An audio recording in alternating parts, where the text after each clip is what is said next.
I'm back.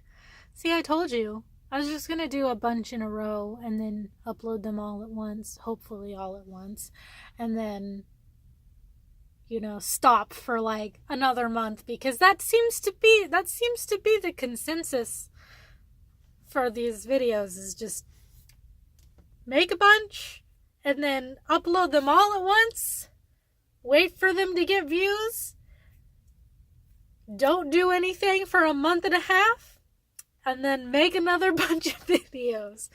So here's the third one. I think that's all we're going to do tonight, unless I just decide to do another one for some inexplicable reason. Anyway, so today's video is going to be on dissociation. Now, I don't usually go back and watch my own videos. Not like my own. Sometimes I watch like a few videos. Like I like to go back and rewatch Yolena's religion and trauma video, because that's probably my favorite one. and sometimes I like to watch like Jody complain about things, but he only has 2 videos, so there's not really much to watch him to complain about.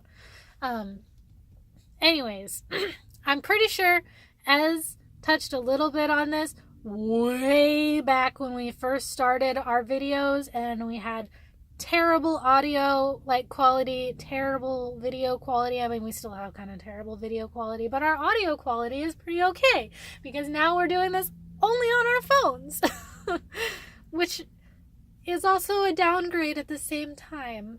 Anyways, I'm pretty sure Ez touched on dissociation in like one of the first or second videos that he did. But I'm going to elaborate on it and give y'all guys a newer video, a newer recap video about what dissociation is, how it affects people, and probably some other stuff. Oh, look at him screeching. He's screeching. Sorry, this is my cat. Anyways, so what is dissociation? Dissociation is more or less spacing out. It's not really that, but dissociation is when your brain decides that your surroundings, like, the things that you could touch, see, hear, feel, and smell, and taste, and whatever, are not conducive to whatever is going on inside your head. A lot of times, regular people will dissociate. I mean, it's a very common thing. Everybody does it. That's why a lot of people just call it spacing out, because they're more or less the same thing. The only difference is dissociation is distinct in that kind of spacing out is for reasons that are separate from regular spacing out.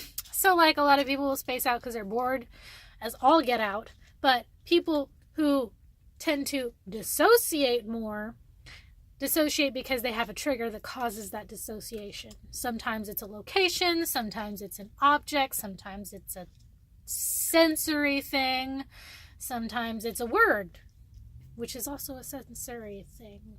But anyways, dissociation can be classified as a disorder once it starts affecting your ability to perform certain tasks, like drive or take showers or go to work or work at a decent rate.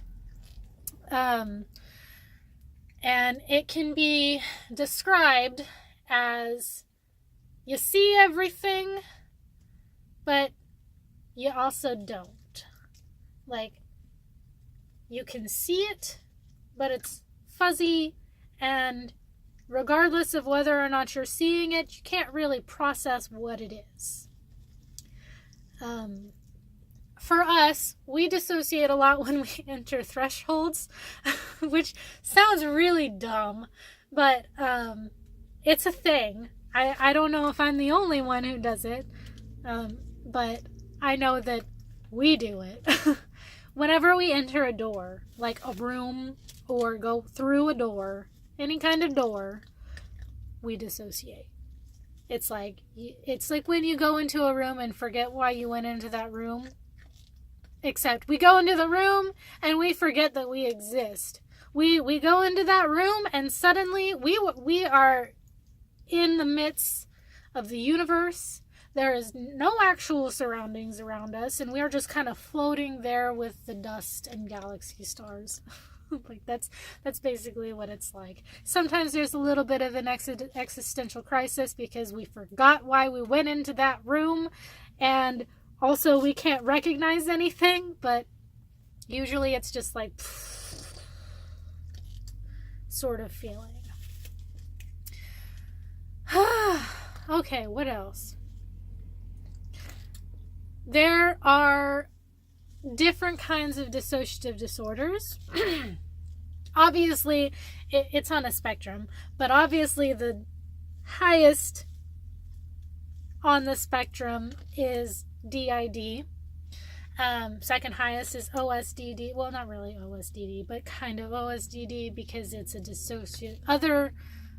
otherwise specified dissociative disorder, which it falls under the spectrum, but it's not distinctly any of them. So a lot of people who have alters or they have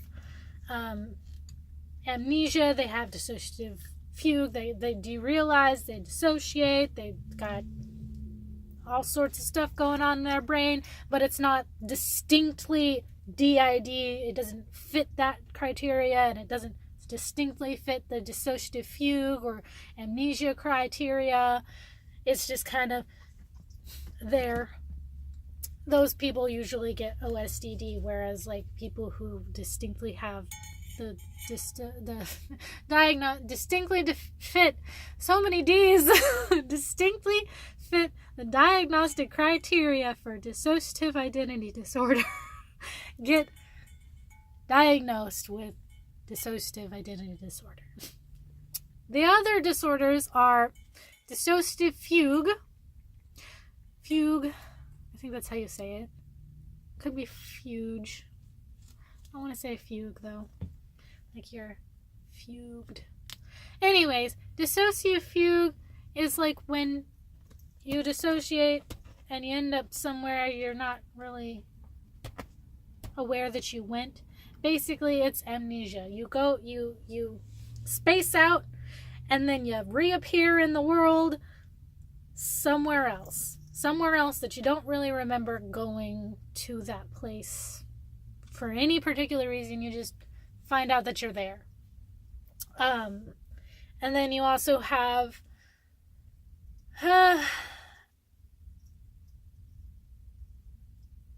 what was I gonna say? I forgot. Anyways, I can't really remember the other ones.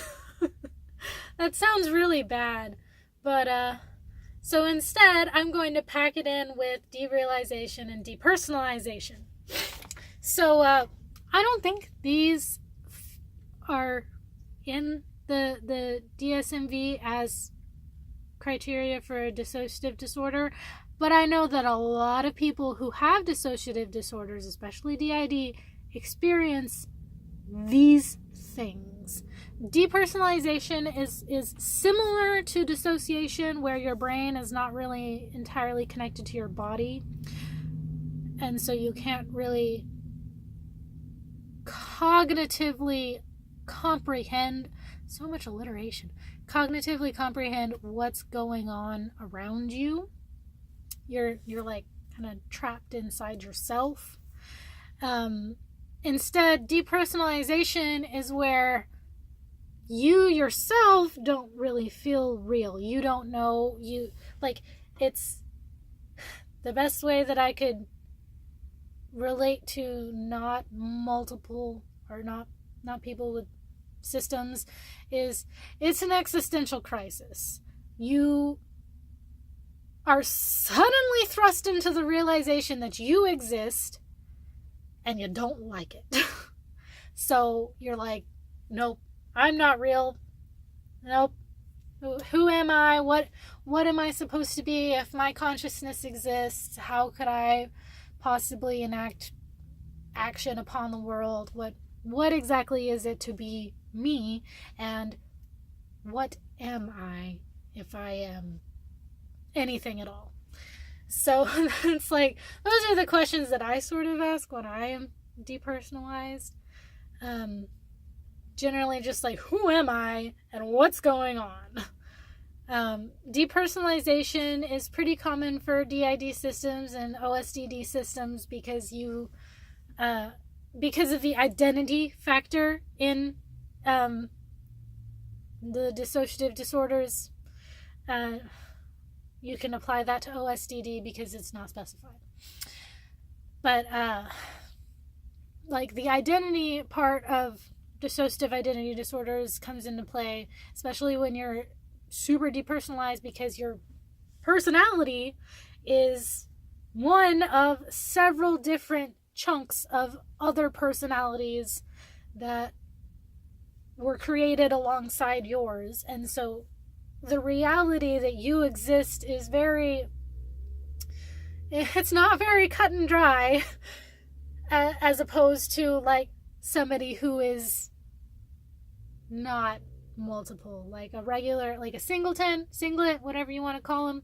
They probably don't have the same sort of experience when they're like, what is it to be real? What do you consider a person? What do you consider a personality? What do you consider consciousness in life? Like, most people, I imagine, don't really consider it at all. They're just like, I'm me, and that's all that it is. But a lot of people who, especially people who have personality disorders and other trauma-based disorders that cause personality disorders, or trauma that causes personality disorders, had this experience where they're like, people, what are they? What am I?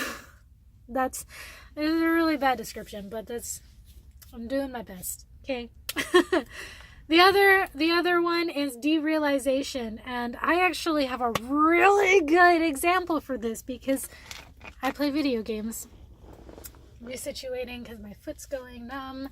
Anyways, so we already did that one. Derealization is whenever your surroundings, you can't comprehend them as real. Like, you can see them, you can touch them, you can feel them, you can smell it, you can taste it. It's not real though. Like, it's not really like, am I hallucinating or not? It's more like you woke up in the Mass Effect simulator and you can't tell if it's real, but you think it's a simulation anyways. Even though you can touch it, you can feel it, you can smell it, you can taste it, and all of the above. It's like finding out that you live in a simulator, even though you don't. My best example for this is like what it's like to experience it is when you're playing a first-person shooter video game. There's a person walking over here, so I'm like eyeballing him. But whenever you're playing a first-person shooter video game, you're on the outside. You're over here playing the game. You control the character, and you control their actions. You interact with the environment, but it's all separate from you. So, like, it's not real, but your brain and you yourself are so engrossed in the situation that it's real. You're reacting like it's real. And yeah. So it's like the person who's playing the video game, separate from the video game, is your brain, and the character in the video game that you're playing as is your body. So there's this like distinct like sort of feeling where your brain's up here and your body's down here and your body's doing things, but your brain's like, am I doing that, or is this just a cutscene? Basically. That's my best description, because it relates to a lot of people, especially like younger generations who are, more often than not looking at weird stuff like this. And older generations are more like, it is crazy. Anyway, so this is gonna be the last video of the night, and it's running into 16 minutes, so we're gonna let it go. Bye!